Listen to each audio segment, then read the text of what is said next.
Good morning from NASA's Kennedy Space Center in Florida. I'm Stephen Clark, editor of spaceflightnow.com, and welcome to another episode of live launch coverage from here on Florida's Space Coast. You're looking live at Space Launch Complex 40 at Cape Canaveral Space Force Station in Florida, where SpaceX is counting down to liftoff at 10:20 a.m. Eastern Time, or 14:20 UTC, 1 hour from now, with 53 more satellites for the Starlink internet network. This mission will be the 31st Falcon 9 launch of the year, tying a record of 31 missions in a single year, that SpaceX just set back in 2021.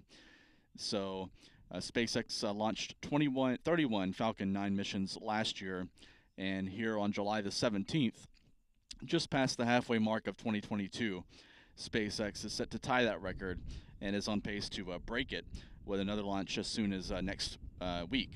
So today's launch, again, is dedicated to the Starlink network, as are the majority of SpaceX's missions so far this year.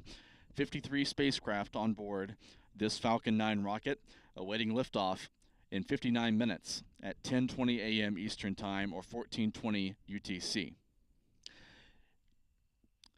The Falcon 9 rocket out on Pad 40 stands 229 feet, or 70 meters tall.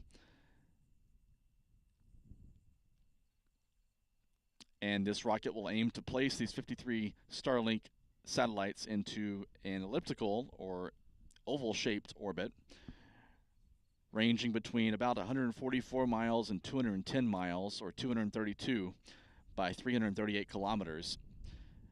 Deployment of these 53 Starlink satellites is expected about 15 and a half minutes after liftoff, and will bring you a live coverage of the entire countdown and the entire launch sequence from liftoff through spacecraft separation.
Now T-minus 52 minutes and counting.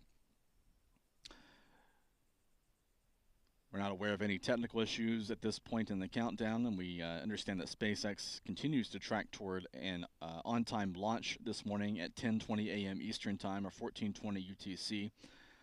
Yesterday, SpaceX moved forward this launch by a half hour. It was previously scheduled for 10:50 a.m. Eastern Time, but is now scheduled for 10:20 a.m. Eastern Time. We're not sure of the reason for that change. However, SpaceX is known for adjusting and optimizing their launch times, particularly for the Starlink missions where they have the flexibility to do so without any external customer requirements. So liftoff is at 10:20 a.m. Eastern, 14:20 UTC. The latest official forecast that we've seen for this morning indicated a 50-50 chance of favorable or unfavorable weather for this morning's liftoff.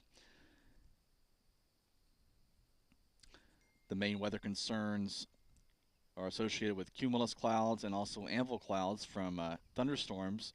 These storms are located offshore. There are currently no storms over the spaceport, and it's clear directly overhead. However, there is a bank of cloud cover off to the east over the Atlantic Ocean associated with these showers and storms out over the ocean. So the weather team at Cape Canaveral Space Force Station and the Space Force's 45th Weather Squadron will be monitoring these weather parameters throughout the rest of the countdown, as they do for every launch here at the Space Coast of Florida. And the issue associated with these cumulus or anvil clouds, if they do encroach over the launch pad or in the flight corridor, is the risk of lightning. Even if there's no lightning present at the launch base, the rocket, as it travels through some of these clouds, if there's electrical activity in these clouds, it can actually trigger a lightning strike, which could cause a problem for the launcher. So the weather team monitors these cloud conditions, the thickness of the clouds, the altitude of the clouds, and also whether the clouds are connected to any nearby thunderstorm activity in the case of anvils in the upper atmosphere.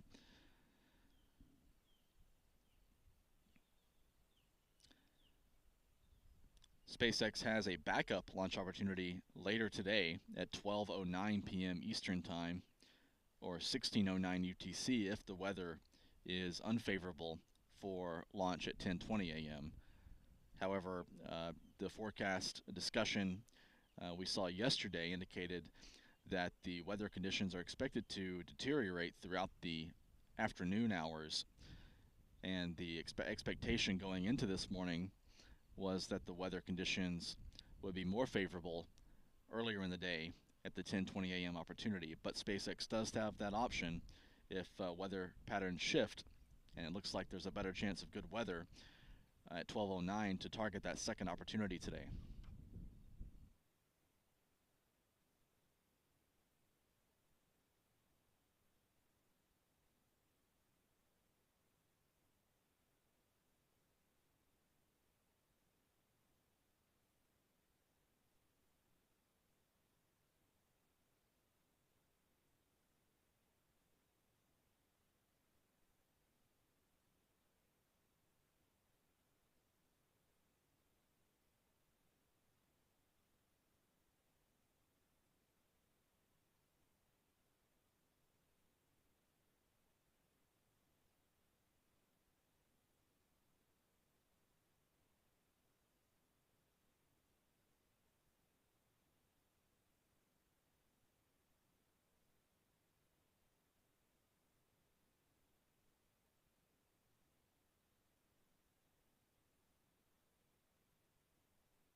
Now less than 48 minutes from today's first launch opportunity. If you want to support our coverage, we invite you to join and become a member of our YouTube channel. You can also contribute through the Super Chat function on YouTube. Attention operators on countdown. The propellant load and launch go. No-go poles open. 59.72. Procedure 1.160. And of course, we appreciate any contribution you can provide to us through our YouTube channel, through Super Chat, or through becoming a member of our channel. You're going to get access to some exclusive video of launches and other activity here at the Kennedy Space Center and at Cape Canaveral Space Force Station. And these contributions help us continue and expand our coverage of launches here in Florida and around the world. We just heard the call from SpaceX Launch Control that the go, no-go poll for propellant loading and launch is now open. This is an electronic poll of all of the engineers stationed down in the Launch Control Center, the Launch and Landing Control Center, just south of Cape Canaveral Space Force Station. SpaceX has a small team, a small cadre of launch controllers down there monitoring various systems on the rocket, as well as the launch facility, the launch pad, and the Starlink payload. And all those team members will register their readiness, go or no go, in this electronic poll. And we expect to hear an announcement from the launch director in about 10 minutes or so on the outcome of this poll, leading up to the critical milestone of T-minus 35 minutes. At T-minus 35 minutes, that's when the Falcon 9's automated countdown sequencer will take command of the final phase of launch preparations, including the start of propellant loading into the Falcon 9. Kerosene and liquid oxygen propellants will be loaded into both stages of the vehicle in the final 35 minutes before launch.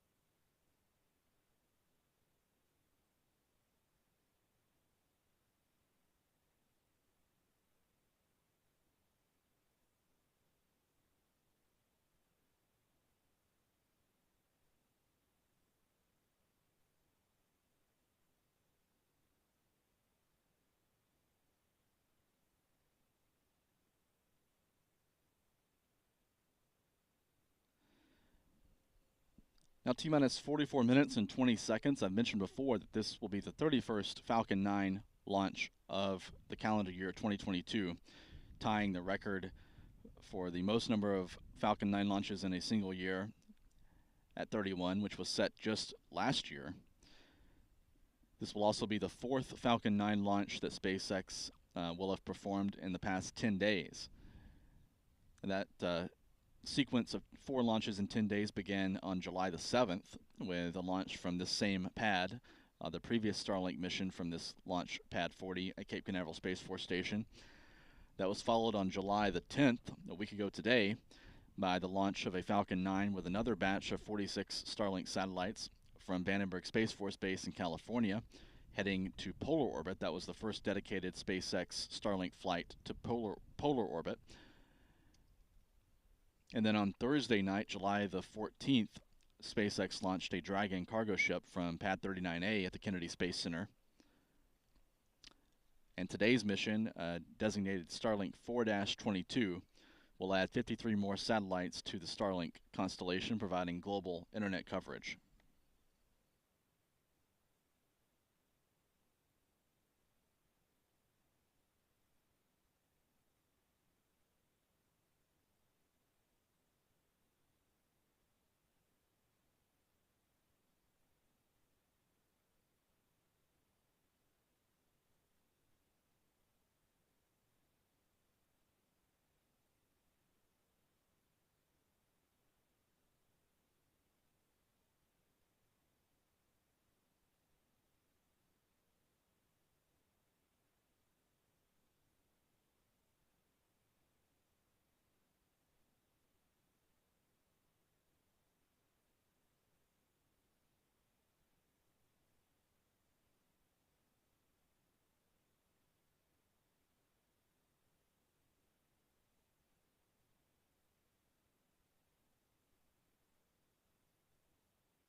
Now 40 minutes from today's first launch opportunity for the Starlink 4-22 mission.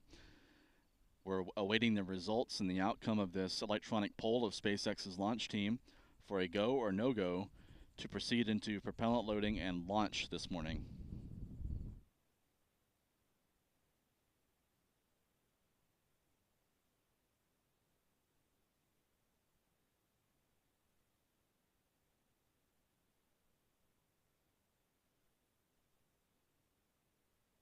Again, you're looking live at Space Launch Complex 40 at Cape Canaveral Space Force Station in Florida, where SpaceX is about to begin loading propellants into the Falcon 9 rocket for its mission this morning, carrying 53 more satellites into orbit for the Starlink internet network.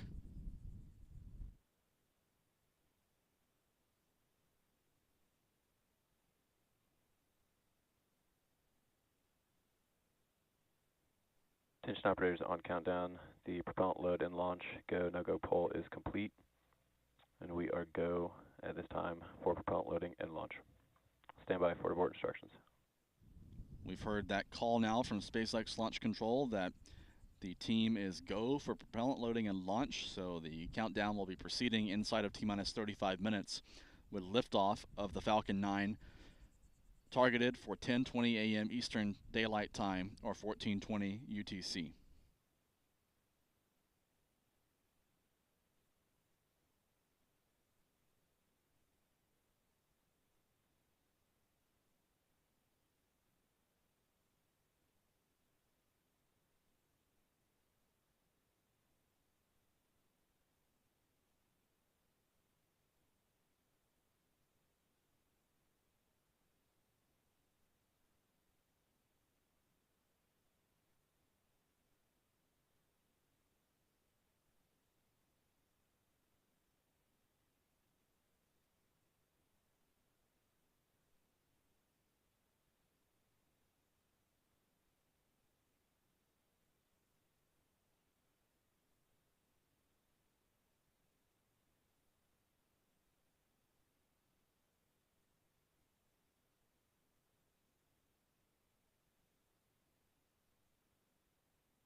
Tanks venting for propellant load.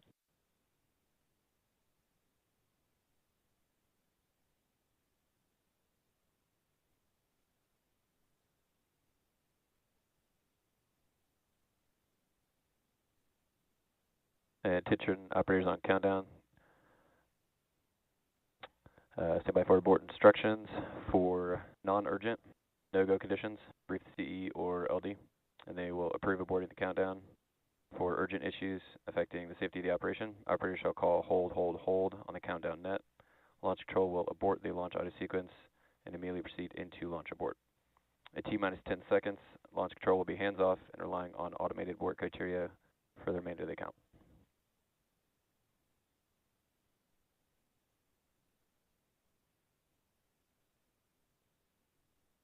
That was SpaceX's launch director giving instructions to the team for how to call an abort in this final 35-minute phase of the countdown, which is governed by a computer sequencer.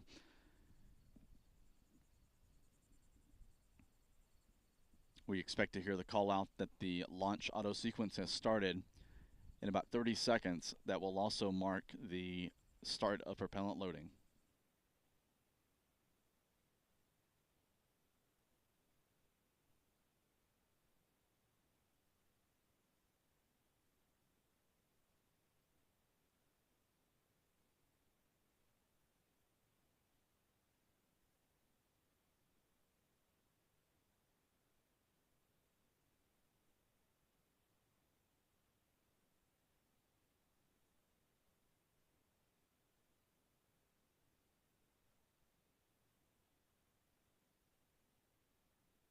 Launch auto sequence is started.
Now inside of 28 minutes until launch of the Starlink 4-22 mission.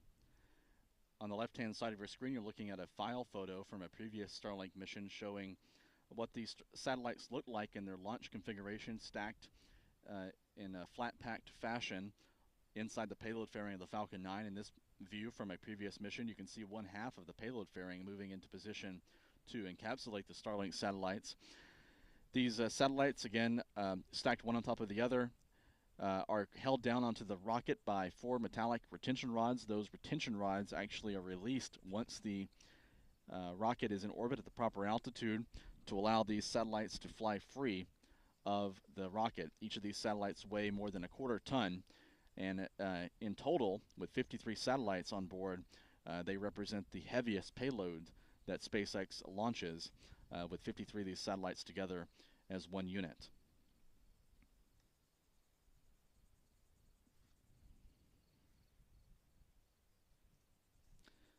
Now, T-minus 27 minutes and 33 seconds.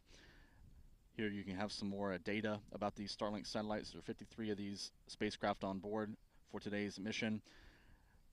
After arriving in orbit, they will actually be deploying their solar panels to begin generating electricity. That electrical power will also feed the ion propulsion system, which burns krypton gas as fuel to produce a low but highly efficient thrust for orbital maneuvers. These satellites are manufactured by SpaceX on an assembly line in Redmond, Washington, near Seattle. And after deploying from the Falcon 9 into their initial elliptical transfer orbit, a lower altitude orbit, these satellites will begin making their way to their operational altitude at 335 miles or 540 kilometers at an inclination of 53.2 degrees to the equator. And once at that altitude, after a number of weeks or months of orbit raising, they will be ready to enter service and join the rest of the Starlink fleet, which currently numbers about 2,500 active satellites. Here you can see what the user terminal for the Starlink network looks like. You may have seen an image like this before. You may have an antenna like this at home, but customers can purchase this antenna and subscribe to monthly Starlink broadband internet service through SpaceX, and this antenna connects up through to the satellites as they pass overhead to provide connectivity for users in remote areas where terrestrial fiber connectivity may not be possible. SpaceX also recently won authorization from the Federal Communications Commission to provide Starlink service to mobile users, and shortly after receiving that authorization earlier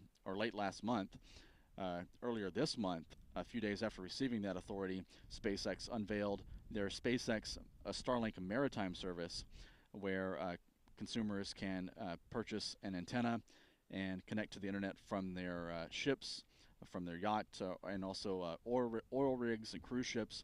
Any number of maritime users can now sign up for Starlink service for internet at sea. Now, T-minus 25 minutes and 12 seconds, you're looking now at a wide-angle view of Space Launch Complex 40 from our vantage point here at the Kennedy Space Center in Florida. Propellant loading is continuing at this time. Kerosene and liquid oxygen are both being pumped into the first stage, kerosene also being pumped into the second stage. This wide-angle view shows a good view of the cloud cover that is lurking just offshore to the east of the pad, associated with some thunderstorm activity off the coast. We haven't heard any official weather report yet this morning on whether the conditions are go or no-go. However, it is clear overhead with the sunshine beaming down on us here on Florida Space Coast, but these clouds are just offshore, associated with some rain showers. The main weather concern going into this morning's countdown was with these clouds, anvil clouds that may be blowing over the spaceport from nearby thunderstorms that could create a risk of lightning. You can see now this satellite view from one of NOAA's GOES weather satellites showing this cloud bank just to the east and southeast of Cape Canaveral. And that circle is the area around the launch site. And here's the latest weather radar showing those showers just offshore, about 20 miles or so, if I saw that map correctly, southeast of the launch pad.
Now, T-minus 20 minutes and 33 seconds. You're continuing to look live at Space Launch Complex 40. You can see some of the vapors appearing next to the Falcon 9's first stage as super cold liquid oxygen continues loading into the rocket.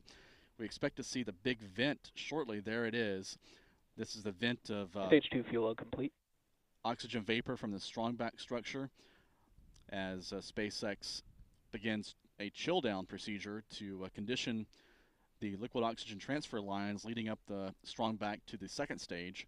This chill down of these lines is in preparation for the start of liquid oxygen loading on stage 2 at T-minus 16 minutes. Everything looking good in the countdown right now, at least as far as technical parameters are concerned, less than 20 minutes away from today's launch opportunity at 10:20 a.m. Eastern Time or 14:20 UTC. We also heard confirmation from SpaceX Launch Control a few moments ago that the kerosene tank on stage 2 is fully loaded. This is the first of the 4 propellant tanks to be filled this morning. Rocket grade kerosene and liquid oxygen continue flowing into stage 1. And we're about 3 minutes away from starting liquid oxygen loading on stage 2. These propellants will be consumed by the Falcon 9's Merlin engines during today's mission.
Stage 2 LOX load.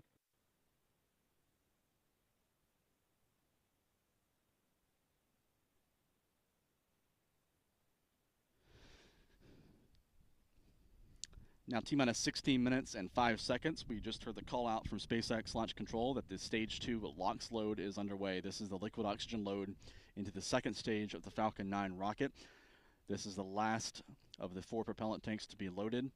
The second stage kerosene fuel tank is full, and kerosene and liquid oxygen continue loading onto stage 1 at this time. In parallel with the propellant loading is the loading of a helium pressurant onto the vehicle. This helium is contained in composite overwrapped pressure vessels and is used to maintain pressure inside the Falcon 9's propellant tanks as the fuel and oxidizer levels decrease as these liquids are consumed in flight.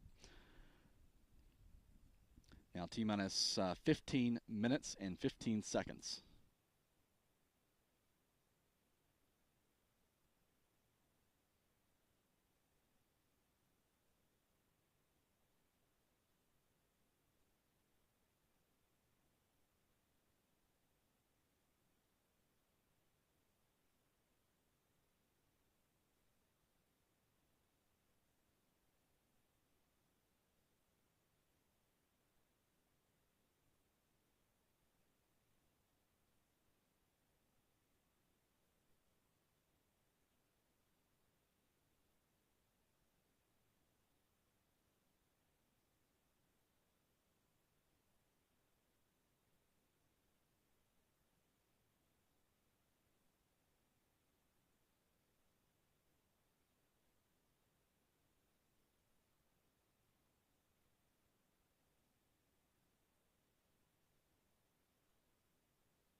T-minus 12 minutes and 25 seconds until the launch of SpaceX's Starlink 4-22 mission from Cape Canaveral Space Force Station in Florida.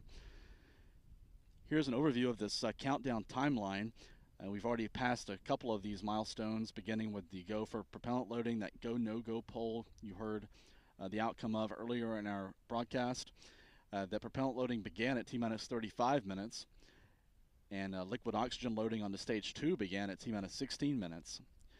Looking ahead, what's to come in the final phase of the countdown, at T-minus 7 minutes, chill down will begin on the Merlin 1D engines at the bottom of the first stage booster of the Falcon 9 rocket. This involves flowing small quantities of super cold oxidizer through some of the propellant propulsion system plumbing leading into those engines to condition those components for the flow of cryogenic fluid at ignition.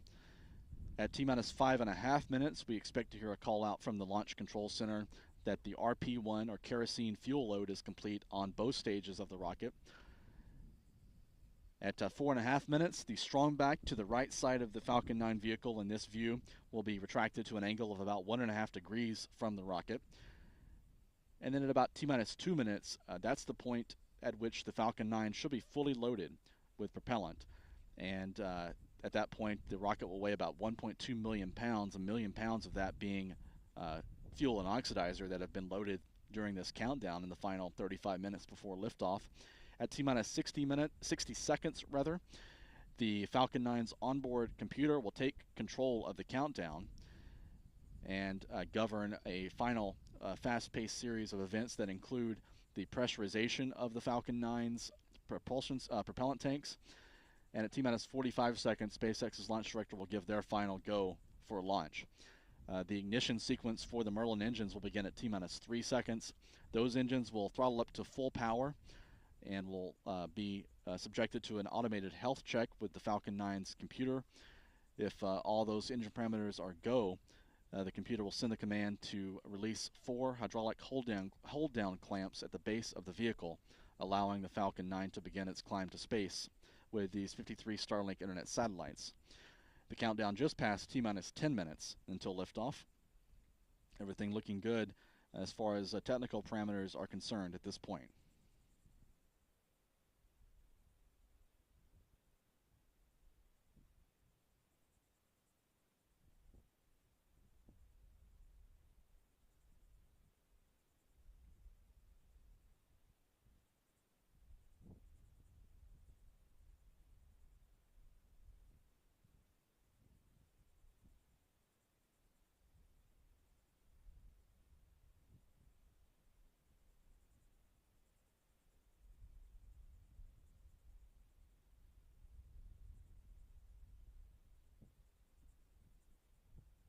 Now T-minus 9 minutes and 7 seconds. After liftoff, the Falcon 9 will be heading downrange toward the northeast from Cape Canaveral Space Force Station, following a familiar profile if you've watched many of these Starlink missions. This red line shows the approximate flight path as the Falcon 9 heads over the Atlantic Ocean, roughly parallel to the east coast of the United States, and then ultimately it will be heading out east of the Canadian Maritime Provinces and over the North Atlantic, heading out toward the United Kingdom, where the Falcon 9 will begin deploying the Starlink satellites. The drone ship Just Read the Instructions is on station about 410 miles, or about 650 kilometers downrange. That's roughly due east of Charleston, South Carolina. That location is labeled here on this map.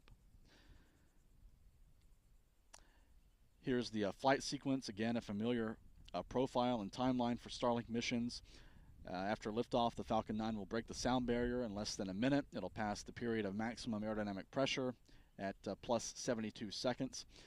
The first stage will shut off its engines 2.5 minutes after launch, and will separate that booster stage a few seconds later. The second stage will light its single Merlin vacuum or MVAC engine at T plus 2 minutes and 38 seconds, and will continue the climb to orbit. That'll be about a 6-minute orbit insertion burn. All the while, the first stage will begin its maneuvers to descend back toward the drone ship. It will extend 4 titanium grid fins and perform an entry burn with 3 of its engines to slow down for the dive back into the atmosphere, culminating with landing on the drone ship with a single engine burning. The center engine will be burning to brake for landing at T plus 8 minutes and 48 seconds. About the same time, the second stage will be injected into orbit with these 53 satellites, which will be deployed all at once at T plus 15 minutes and 28 seconds.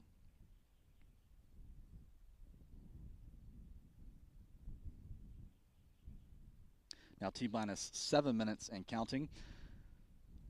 We expect to hear the call out for engine chill shortly. This is the chill down of those Merlin engines on the first stage. Engine chill. And there's a call out from launch control of engine chill to thermally condition the Merlin engines for flight. The target orbit for today's mission is an elliptical one with ranging between 144 and 210 miles in altitude. That's 232 by 338 kilometers at an inclination of 53.2 degrees to the equator. The booster flying on today's mission is booster number 1051. It is making its 13th flight. This will tie the record for the most flown booster in SpaceX's fleet. 2 other boosters have already reached the 13-flight milestone. SpaceX has certified Stage 1 fuel load complete. Falcon 9 boosters for 15 missions. That's up from the original goal of 10 for this Block 5 variant. This booster debuted back on March 2nd, 2019 with the unpiloted test flight of the Crew Dragon spacecraft, and has now launched 529 satellites in its 12 missions, most recently flown on March the 19th with a Starlink flight from here at Cape Canaveral. It's also launched from all 3 of SpaceX's active launch pads, 2 in Florida and from California. So it's a very experienced booster. It's one of the oldest active members, one of the oldest active rockets in SpaceX's fleet, and going for flight number 13 today.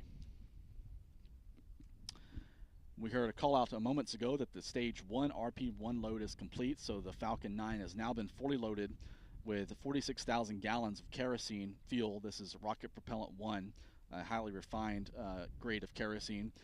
Liquid oxygen, the oxidizer, continues loading into the rocket at this time.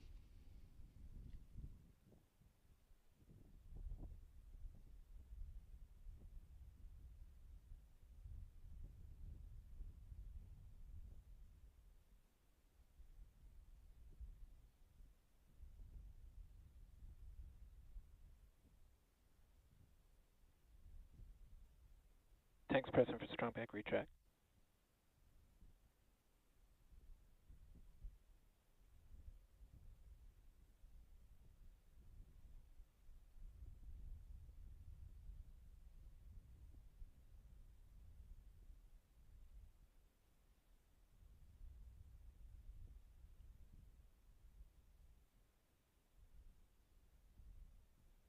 Strong back retract sequence in progress. We've heard confirmation that the strong back retraction is started. This begins with the opening of clamps at the top of the strong back around the second stage to allow this structure to begin moving back to an angle of about 1.5 degrees from the rocket.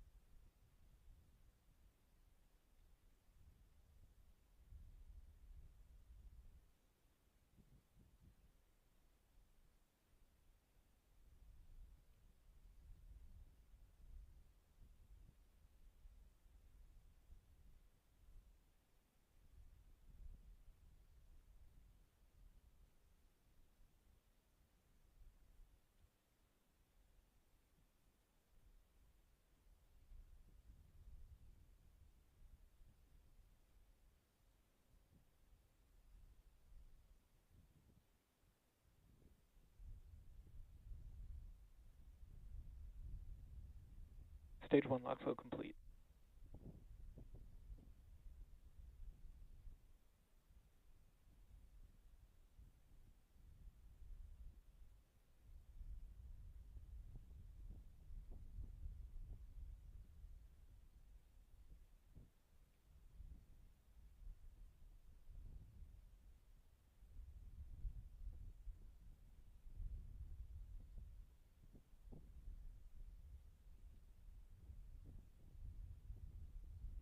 T-minus 2.5 minutes, we've heard confirmation that the stage 1 liquid oxygen load is complete.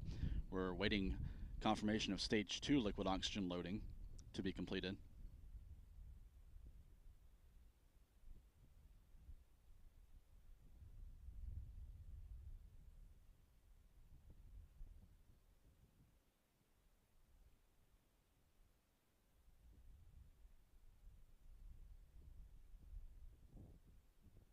T-minus 2 minutes. 2 minutes until liftoff of the Starlink 4-22 mission.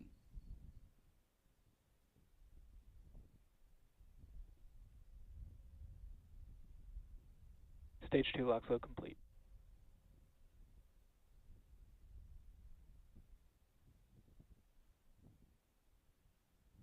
T-minus 1 minute 35 seconds. We did hear that call of stage 2 liquid oxygen loading complete, so SpaceX has a fully fueled rocket out on pad 40, 1.2 million pounds of hardware and propellant ready for the climb to space with 53 Starlink satellites on board.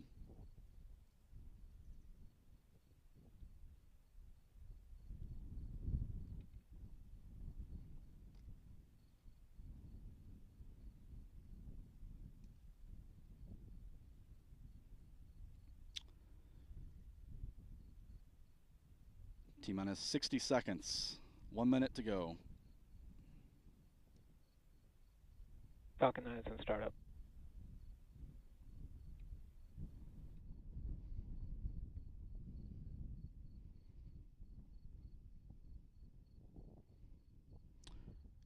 We heard confirmation that the Falcon 9 is in startup, so the onboard computer controlling the countdown. And we heard the call out from launch director that the team is go for launch. 24 seconds to go.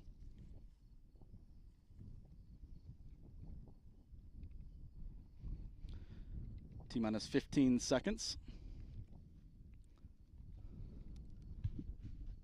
T-minus 10, 9, 8, 7, 6, 5, 4, 3, 2, 1. Engine start and liftoff.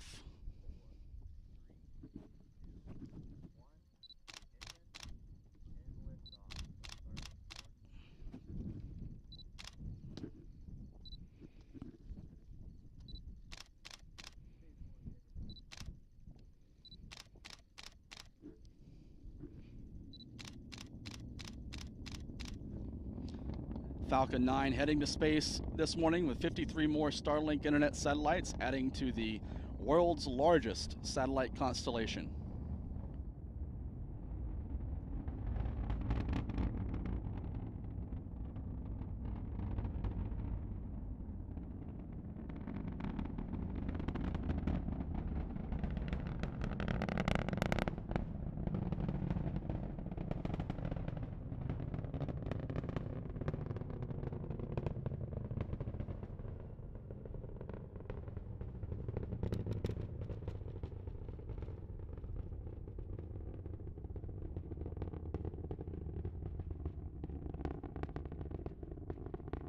Falcon 9 heading directly into the sun this morning. Perfect alignment for a solar transit from our viewing stand here at the Kennedy Space Center press site. We've now switched over to SpaceX's feed, showing the Falcon 9 heading downrange.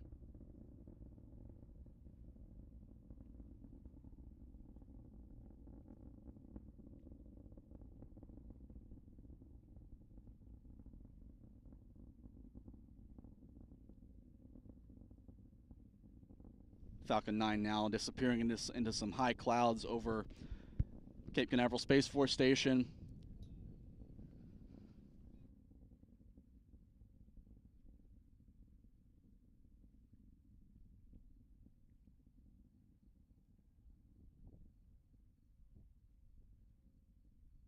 We're now streaming a view from SpaceX's onboard camera. This feed comes with a bit of a delay, some latency in SpaceX's feed. So you're seeing now these 9 Merlin engines firing. You can see the engine plume expanding as it rockets into the upper atmosphere.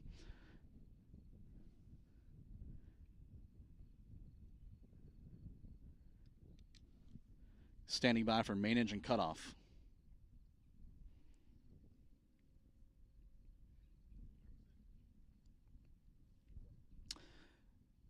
We've heard main engine cutoff has been confirmed.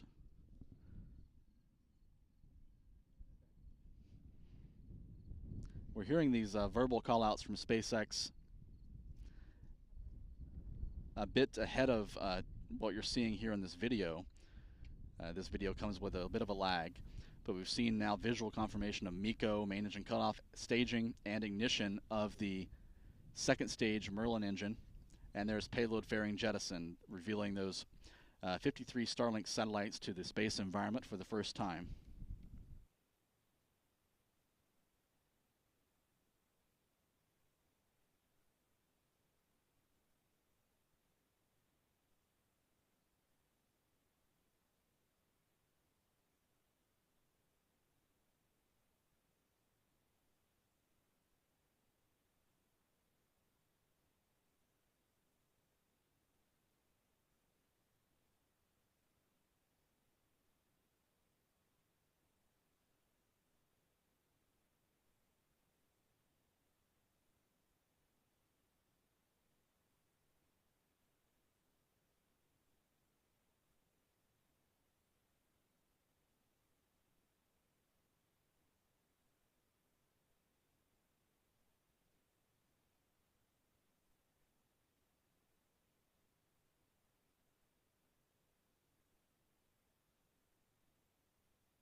Now T plus 4 minutes and 26 seconds. You're continuing to watch a split Acquisition of screen signal, Bermuda. view from 2 onboard cameras on the Falcon 9. On the left-hand side of your screen, you see the aft-facing camera on the first stage. You can see that the 4 titanium grid fins have extended to begin controlling, to be ready to control the Falcon 9's descent back through the atmosphere.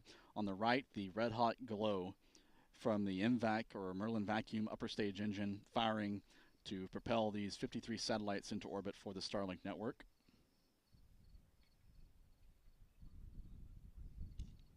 Falcon 9 is on a nominal trajectory.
Vehicle remains on a nominal trajectory.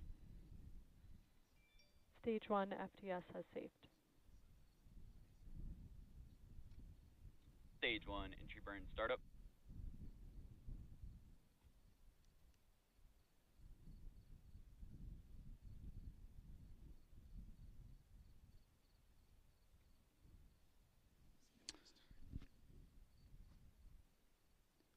Stage 1 entry burn shutdown. And we've seen confirmation now of startup and shutdown of the Stage 1 entry burn. This involves the firing of 3 engines at the bottom of the first stage to slow down for re-entry. You can see the first stage now at an altitude of 32 kilometers and falling, now passing just under 6,000 kilometers per hour. All the while this is going on, the upper stage is continuing to orbit with 53 Starlink satellites just passing 18,700 kilometers per hour.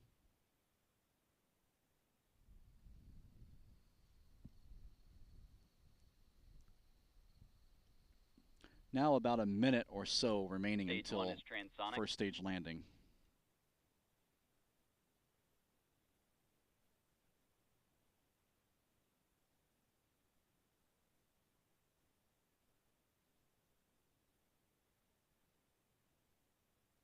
Terminal guidance.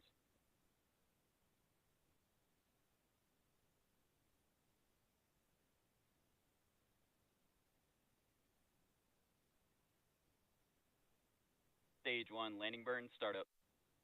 And there's the Stage verbal 2 call out that FTS the has Stage 1 saved. landing burn has begun and is now under the speed of sound.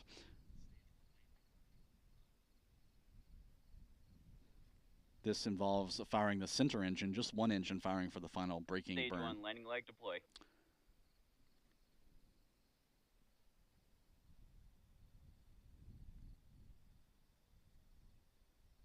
Stage 1 landing is confirmed. SECO.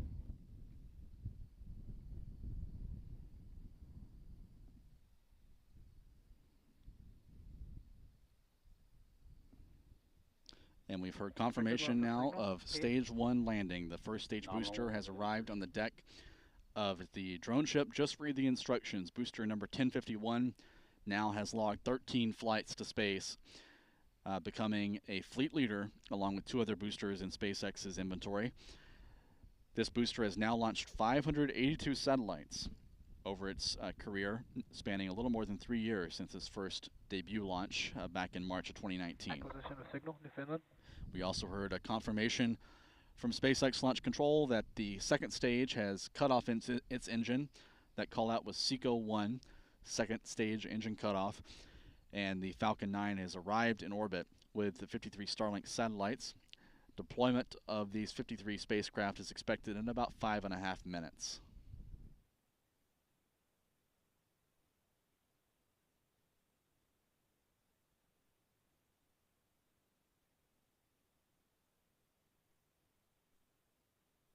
SpaceX is concluding their live video coverage, so we won't have any more onboard views to share with you, unfortunately. They're ending their coverage before the completion of the mission. Still just 5 minutes to go until deployment of the 53 Starlink satellites. We'll continue showing this map, which SpaceX is providing us, and we expect to hear a call out from SpaceX, the SpaceX launch team, at the time of spacecraft separation.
Expected loss of signal, Bermuda.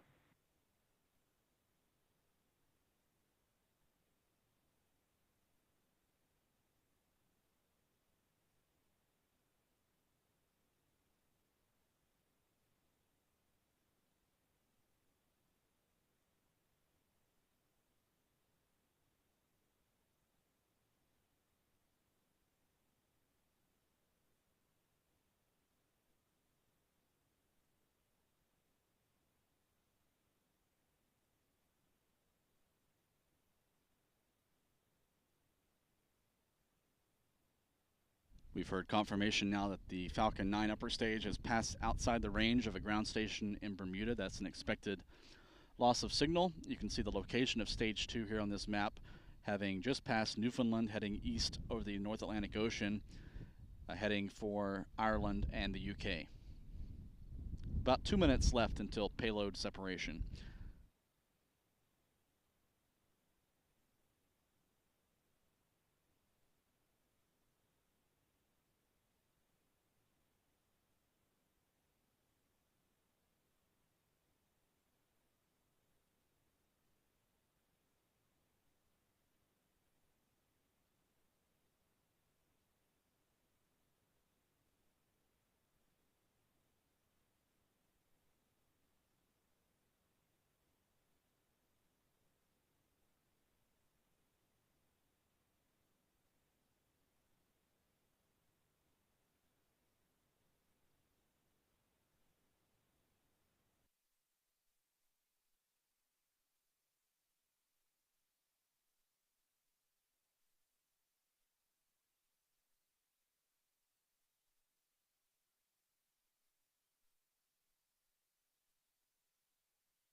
Now less than 30 seconds away from the expected time of Starlink separation.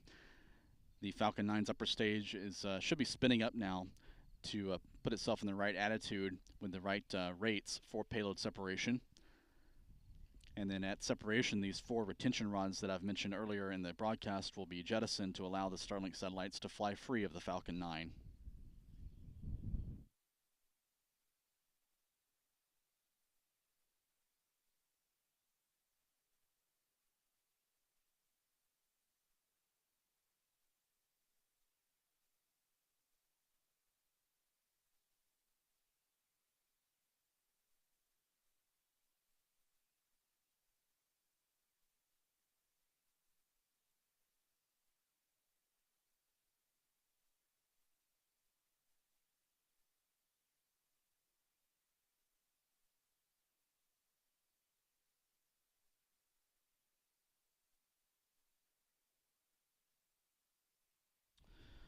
We expected to hear that call out of Starlink separation a few moments ago, but SpaceX may be waiting for ground station coverage. Right now, the rocket is over the middle of the North Atlantic. And it looks like we just lost SpaceX's map showing the ground trace. So we'll stand by for any word from SpaceX. We'll stand by for any word from SpaceX on the final phase of the mission, which was the deployment of the 53 Starlink satellites. That should have happened about a minute and a half ago, nearly a minute and a half ago now.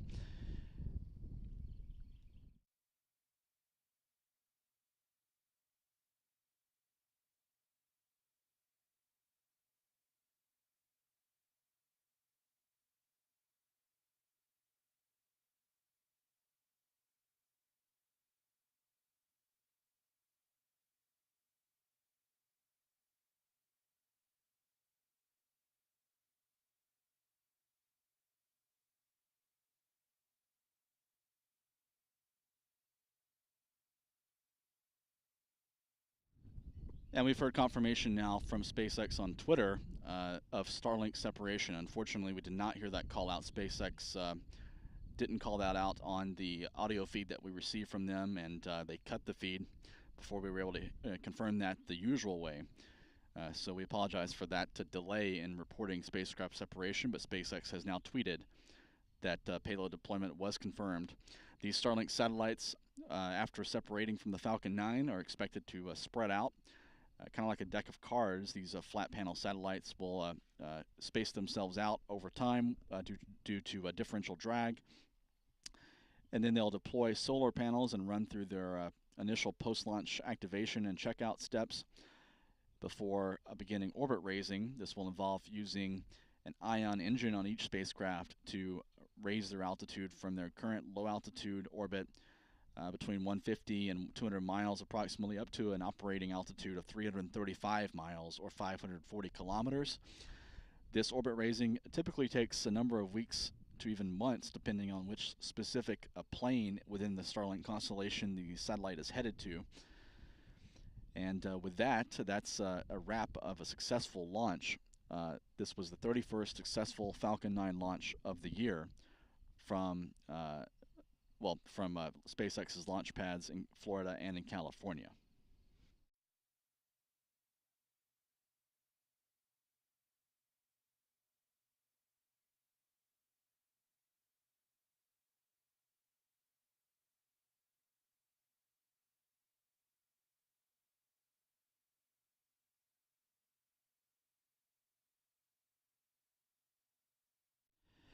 I'll need a second to jump.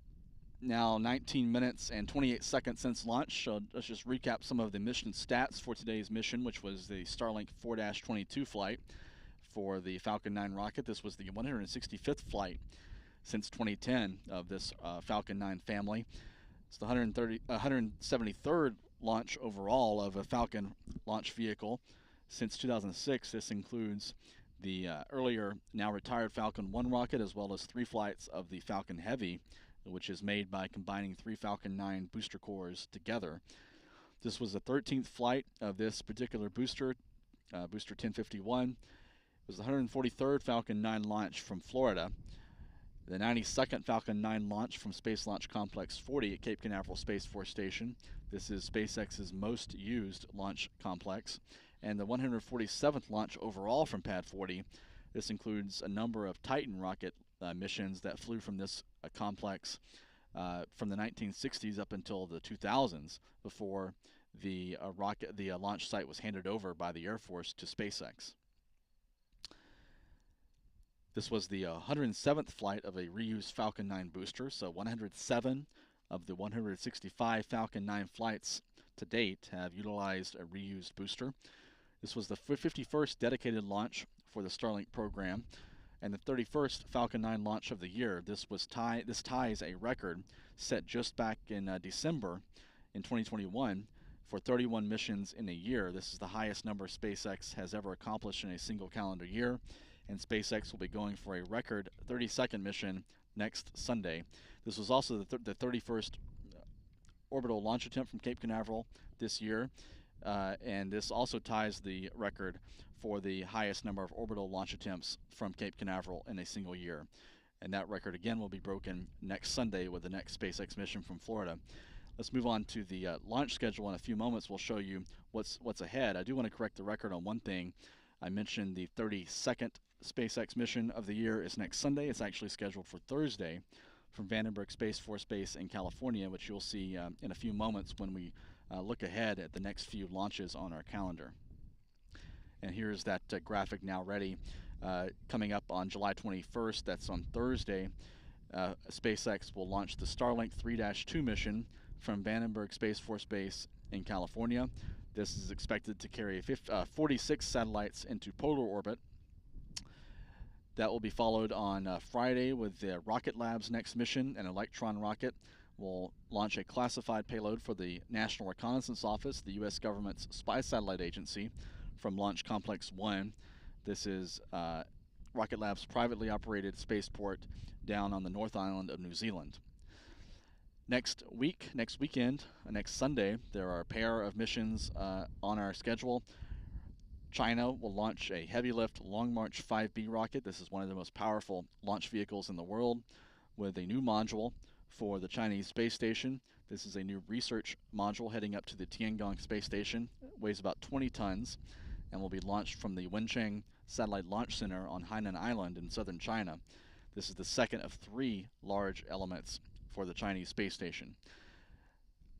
And also next Sunday, we'll be back here at the Kennedy Space Center for the next Falcon 9 launch from Florida, from Launch Complex 39A at the Kennedy Space Center, with another batch of Starlink Internet satellites. This mission designated Starlink 4-25, and is expected to follow a very similar profile of the mission you saw today.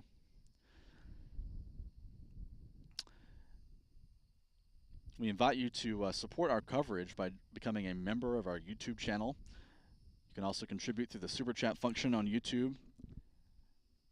And our YouTube members will receive exclusive access to a video of some launch activity, as well as other operations here at Cape Canaveral and at the Kennedy Space Center, including the ongoing construction of the Starship Launch Tower out at Launch Complex 39A. This will be the new home for the next generation Super Heavy booster and Starship vehicle. This is the fully reusable, huge 400-foot tall rocket SpaceX is developing.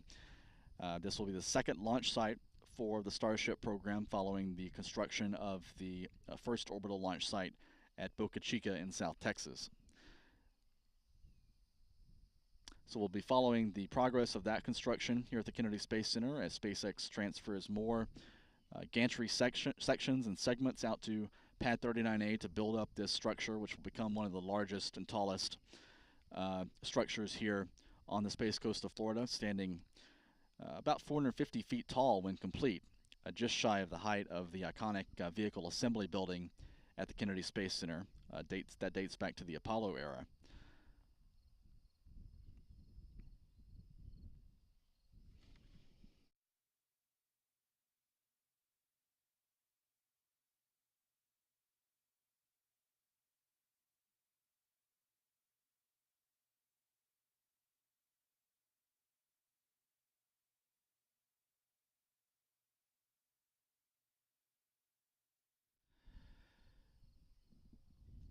If you're a collector of space memorabilia, we also invite you to go to our store, the Spaceflight Now store, at shop.spaceflightnow.com.